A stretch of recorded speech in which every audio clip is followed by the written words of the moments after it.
bienvenido Gianfranco Ferrari, CEO de Credit Corp, recién asumido, pocos meses te tocó movida al inicio. Hola Marily, muchas gracias por la invitación. Efectivamente, movido los últimos meses, pero también los últimos par de años. Ya viene. De eso precisamente podríamos partir hablando, de exactamente, tú asumes ahora, o sea, asumiste en enero, donde ya teníamos en el fondo los efectos de una pandemia, encima varias crisis sociales en la región, sin embargo ahora se nos suma adicionalmente una guerra. Cuéntanos un poco cómo estás viendo tú el impacto de este conflicto en el mediano plazo y qué países podrían ser los más afectados. Buena pregunta. Bueno, primero que todo, creo que las guerras per se son malas en sí mismas. La verdad que yo, en lo personal, lamento muchísimo la situación en la cual nos encontramos, en la cual se encuentran tanto Ucrania como Rusia, sin entender ni pretender entender las razones de fondo. La verdad que es lamentable lo que está sucediendo. Eh, y en esa línea, creo que en estas guerras nunca hay ganadores y todos somos perdedores. Pero ya yendo a un tema más racional, de impacto macroeconómico, digamos, eh, creo que los impactos son como que en dos sentidos. Hay sin duda impactos positivos, pero también impactos negativos. Veía el viernes, me parece, el precio del cobre, o hace pocos días, el precio del cobre llegando a $5 la libra, pero claramente está El en precio más tres, alto de la historia, lo que exacto, es precios impresionante para nosotros los chilenos. exactamente. Para Chile, también para Perú, el precio del petróleo también muy alto, que beneficia a países en la región como Colombia, Brasil, Ecuador. Claramente a países como Chile y como Perú nos perjudican, pero precios del... Ucrania creo que produce el 30 o el 40% del maíz en el mundo. Entonces, la verdad que va a haber unas fuerzas que por un lado son positivas, por otro lado negativas para los países en Latinoamérica.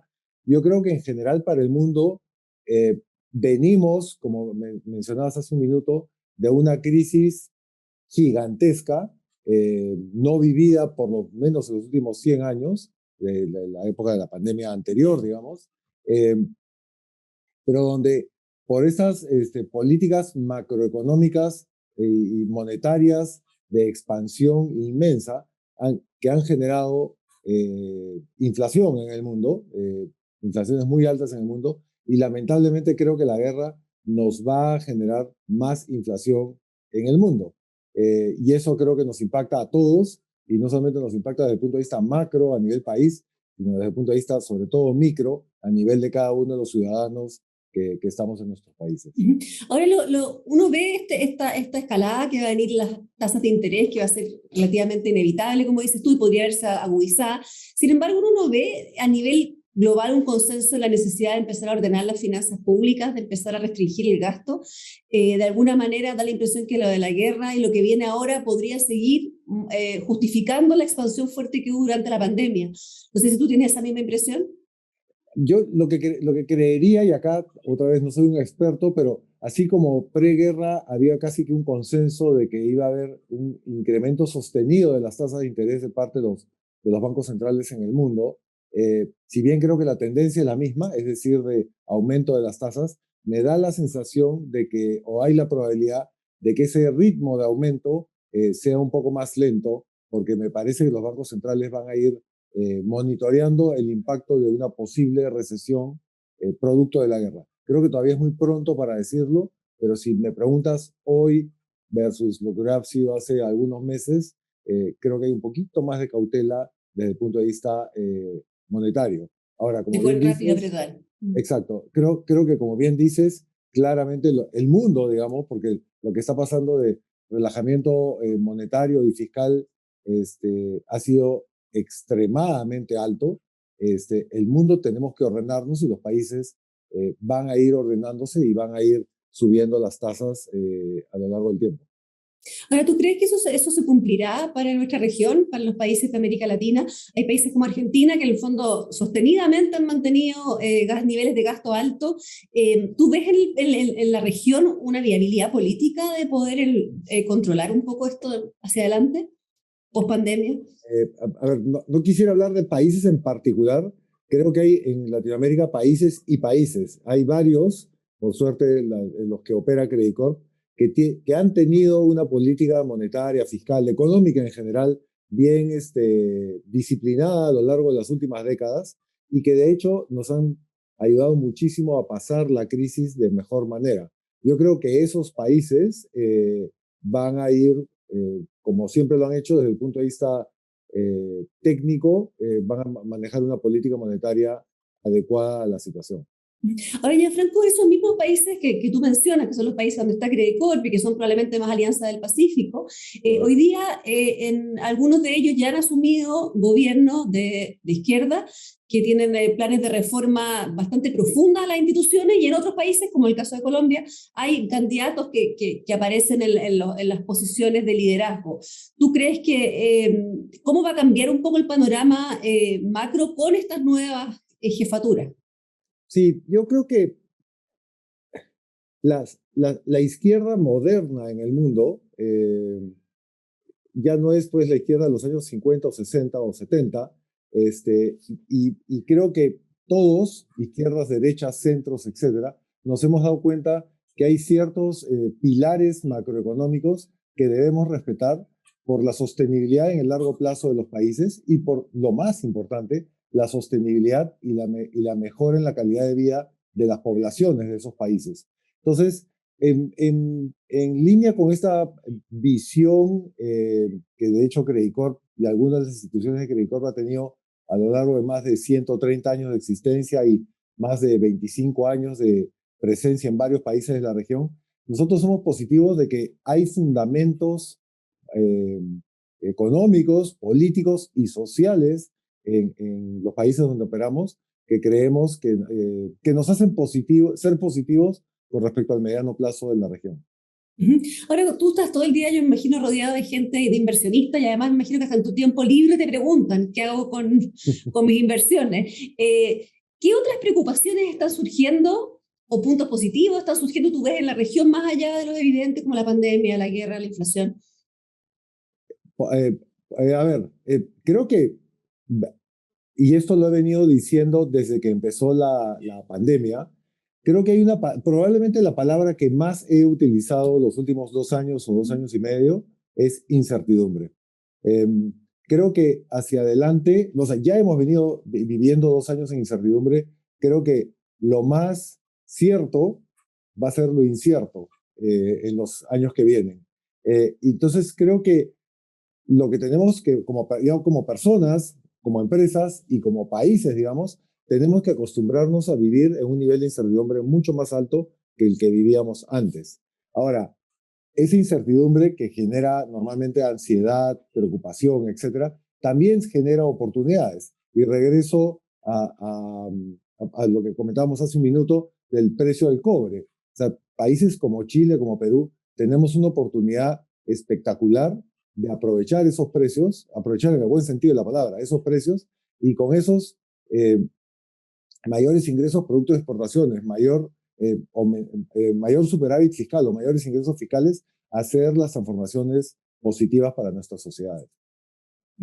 Ahora, por transformaciones positivas, ¿tú consideras que hoy día cuáles son las deudas, los dolores pendientes, con que habría que invertir esa diferencia que era inesperada? De alguna manera, por ejemplo, el tema pensiones, salud, ¿a qué te refieres tú especialmente como Credicorp? ¿Qué identifican ustedes como hoy día Sí. un A ver, foco de... yo creo que hay tres grandes temas, seguramente hay más, pero en mi cabeza hay tres grandes temas que tenemos una deuda como países.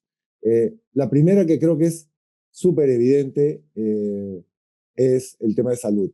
Eh, Claramente, y acá puedo hablar mucho más por Perú que por los otros países donde estamos, porque conozco más, pero claramente la pandemia ha evidenciado que el sistema de salud no es suficiente, no está acorde a las necesidades de lo que pide un país medianamente desarrollado o países medianamente desarrollados como los latinoamericanos, y claramente ahí hay algo importante por hacer.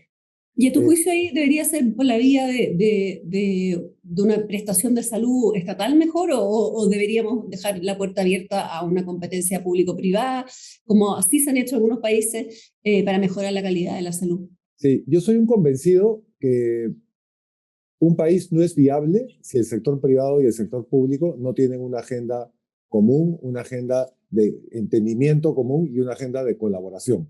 Entonces, en esa línea, yo veo totalmente factible el sector público, el sector privado trabajando, proveyendo probablemente servicios diferentes, pero también trabajando en conjunto para proveer un mejor sistema de salud. Y lo mismo lo aplico a los otros dos frentes ¿Sí? que te iba a comentar. El siguiente es el sistema de pensiones, y acá voy a hablar de pensiones y el siguiente es educación, pero además creo que hay un tema ahí en común entre ambos que como Latinoamérica podemos dejar pasar una oportunidad de oro. Eh, ¿Qué está sucediendo en el mundo? El mundo cada vez es, digamos, más pequeño desde el punto de vista de cada vez estamos más interconectados. Bueno, aquí ahora mismo estamos en diferentes países y conversando. Exactamente, exactamente. Estamos en diferentes países conversando. Yo a lo largo de estos 2 años he trabajado desde diferentes puntos físicos, digamos. No he estado en mi oficina prácticamente nada. Con lo cual, ¿a qué voy? Las barreras de entrada y de salida para poder trabajar en un sitio o en otro han cambiado muchísimo.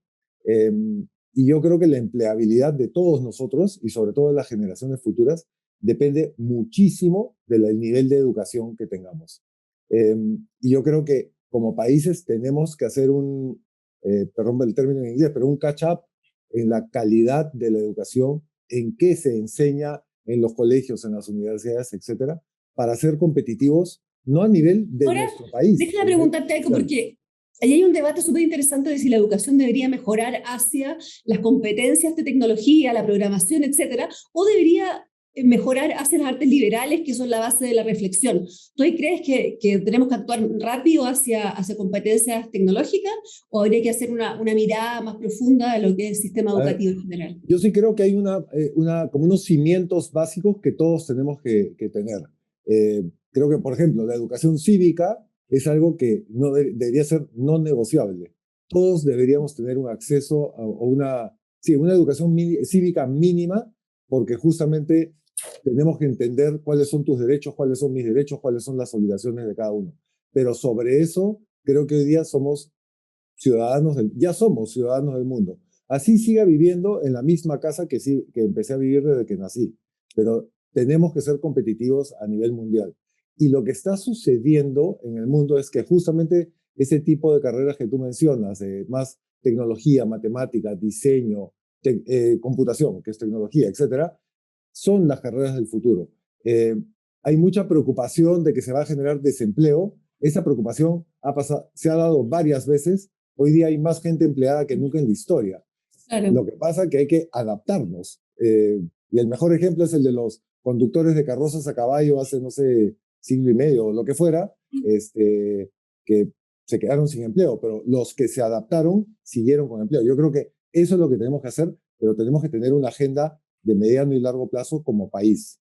Y Tú, a eso, sí, tú perdón. comentas, Gianfranco, la necesidad de una agenda público-privada, o sea, de alguna manera que los privados estén alineados con el Estado en aquellas prioridades. Sin embargo, uno de los temas los últimos meses ha sido que muchos de los empresarios, en el fondo, regionales, ante los cambios de institucionalidad, etcétera, los países han decidido dejar incluso instalarse en otras partes. El hub de Miami, se habla mucho de todas esas alternativas.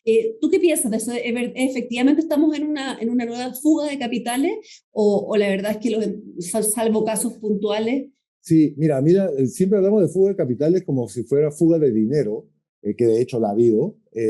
A mí me preocupa mucho más la fuga de talento y el poco acceso al talento, que no necesariamente lo vamos a pagar, esa factura como país, digo, o como sociedad, no la vamos a pagar en el corto plazo, pero sin duda la vamos a pagar en el mediano plazo. Y ahí es el tercer frente donde yo creo que tenemos una tarea pendiente, y a veces me pregunto si estamos yendo contra el tráfico. Es vamos a vivir más. Yo voy a vivir más que mis padres, que vivieron más que mis abuelos, y a ti te va a pasar lo mismo, y a cualquiera de y ni te hablo de mis hijos, ¿no? Y además, si no nos educamos adecuadamente, nuestra vida empleable va a ser menor. ¿Eso a qué nos lleva? A que tenemos que tener un sistema de pensiones que sea lo suficientemente robusto y sólido para que nuestra vejez o nuestra etapa de vida Retiro. no, claro, etapa de vida no productiva sea decorosa.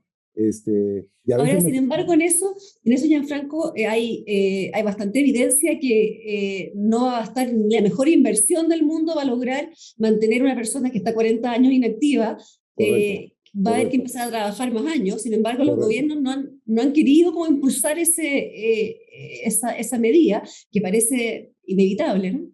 Correcto, y ahí está, y ahí por eso te decía, estos dos temas yo los veo juntos, porque la manera de trabajar más años, o sea, yo creo que ese tema de que te tienes que jubilar a los 60 o 65, lo que sea, es un paradigma. La edad es un número. Yo creo que lo importante es la empleabilidad de la persona, y la empleabilidad de la persona se asegura o se mantiene en la medida que esa persona tenga el talento, las capacidades adecuadas para ese momento de la economía, de lo que la demanda requiere.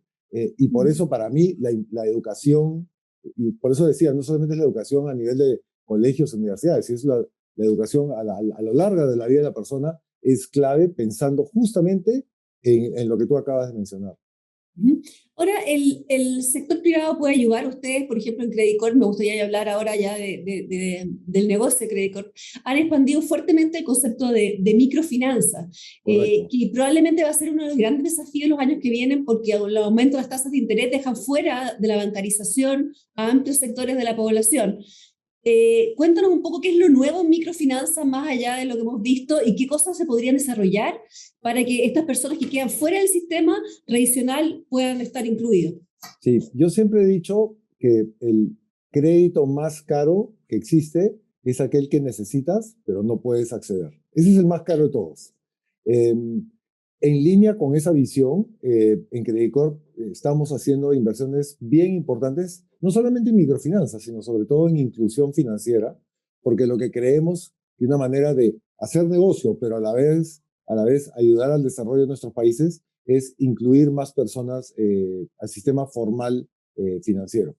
Y cuéntanos qué es lo nuevo de eso, qué es lo que viene de punta, que no se haya hecho antes y que esta Sí, coyuntura, además de tecnología, permita. exactamente. Es justamente lo más nuevo, digamos, es la tecnología.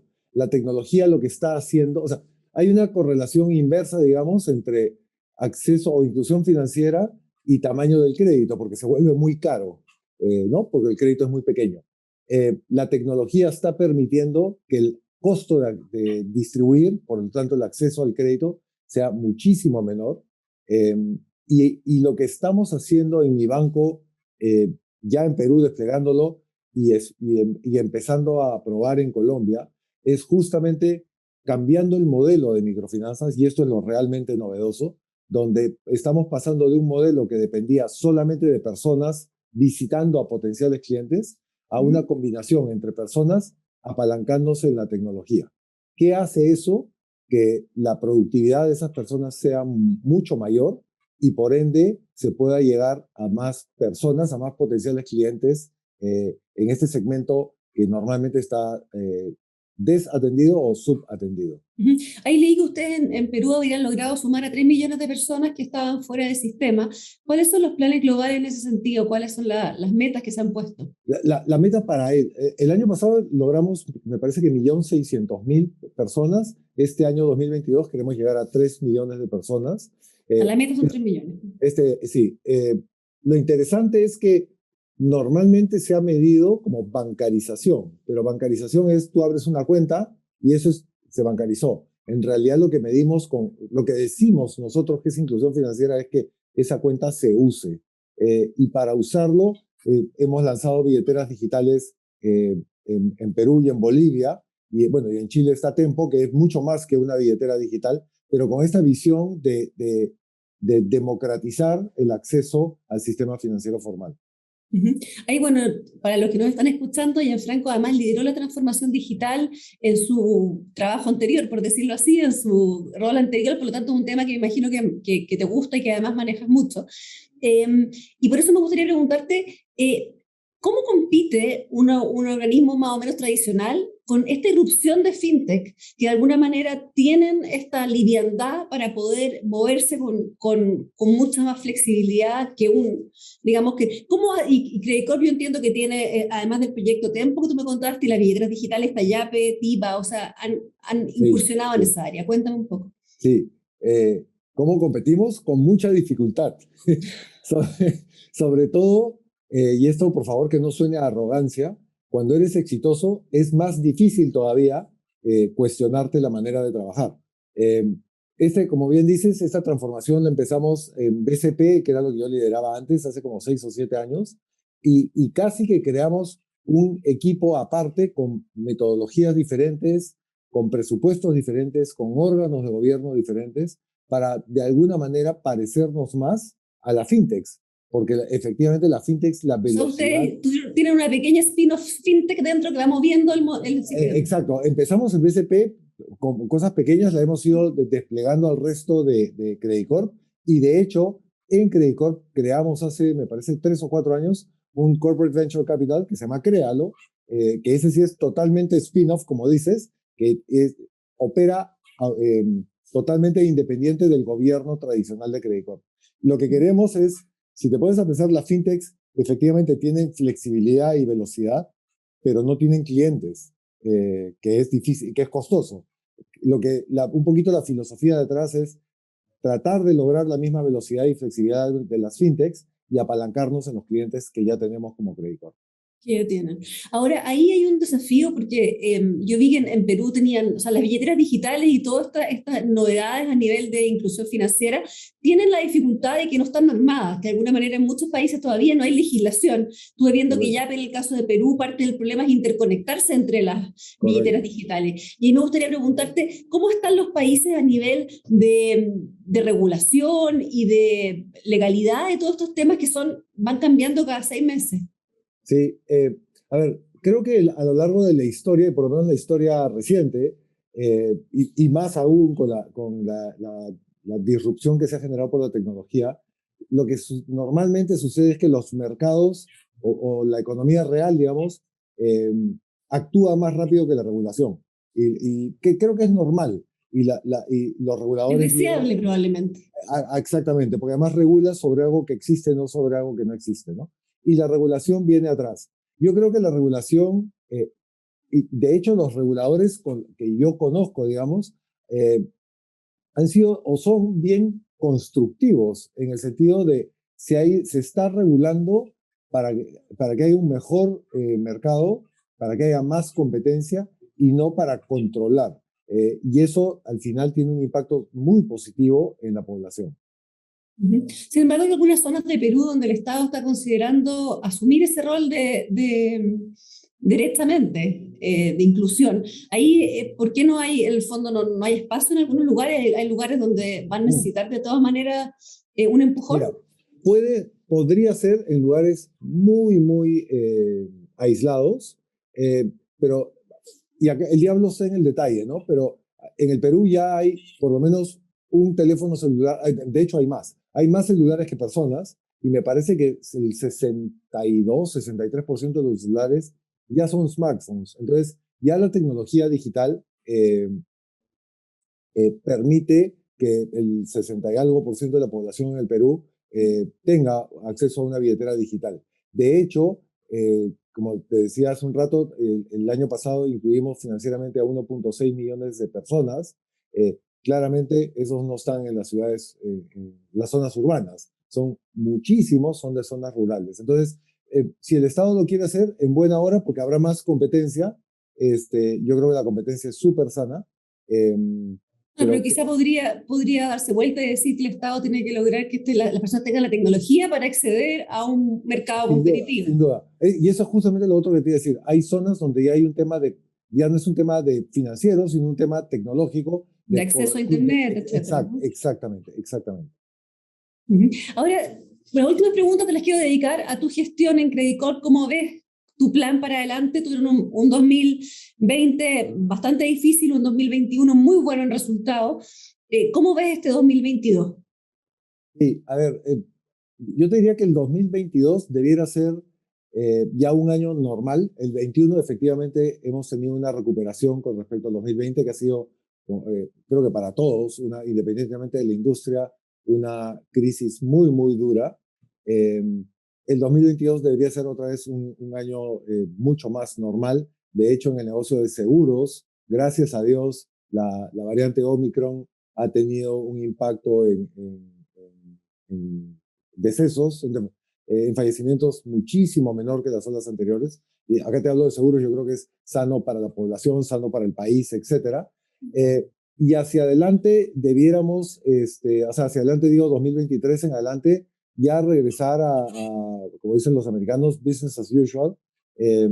Nosotros estamos muy positivos en el negocio de microfinanzas, es algo que queremos tomar. ¿Qué porcentaje hoy día de los ingresos o de las utilidades deben de ser como el 10% de las utilidades en microfinanzas, perdón, de todo Credit Corp, pero creemos que hay una oportunidad de crecimiento importante en diferentes países de Latinoamérica, desarrollando el modelo que hemos desarrollado para mi banco en Perú y que lo estamos desarrollando en Colombia. En Colombia, y eso considera abrir otros países que no estén dentro de los donde opera Credit Corp o dentro de los que ustedes tienen. Podría ser. El paso inmediato es crecer. En Colombia ya tenemos como el 10% del mercado de microfinanzas. Quisiéramos tener algo así como el 20%, o sea, como duplicar ese tamaño. Y luego de consolidar Colombia, sí nos gustaría ir a otros países, porque ¿Chile creemos entre ellos? Podría ser, sin duda. México, porque México... Has hecho tu tarea. Pero es que en México ustedes no tienen como Credit Corp presencia, ¿no? Pero en un mercado muy atractivo. Es un mercado súper atractivo. Para la microfinanza, ¿no? Exactamente. Y Chile, sorprendentemente, también hay un espacio de mercado, pero que habrá que estudiar. Pero claramente México es una oportunidad más atractiva, por lo menos por ahora. Y la última pregunta que tengo para ti es, tú sucediste a Walter Bailey, que cuando él recuerda su gestión en entrevistas en Perú, dice que el fondo se siente muy orgulloso de haber abierto la puerta al tema microfinanza. La pregunta es, ¿cuál va a ser tu sello? Quizá anterior a Walter Bailey vino la regionalización, el aumento de Credit Corp en los países, él tomó las microfinanzas. ¿Qué quieres tú tener como eje de tu gestión? A ver, es concluir la digitalización real de todo Credit Corp, pero sobre todo con un objetivo que está bien en línea con lo de las microfinanzas, con un objetivo de mejorar la inclusión financiera en los países donde operamos y por ende generar valor a esas poblaciones. Bueno, muchas gracias, Gianfranco Ferrari. Me quedaron un montón de temas fuera porque con la coyuntura que tenemos es difícil. Te agradezco mucho tu tiempo en este lanzamiento del DF Sud y les deseo lo mejor. Muchas gracias, Marily, y también toda la suerte para ustedes. Si te hace clic obtener mejor información de los negocios, haz clic en dfsud.com.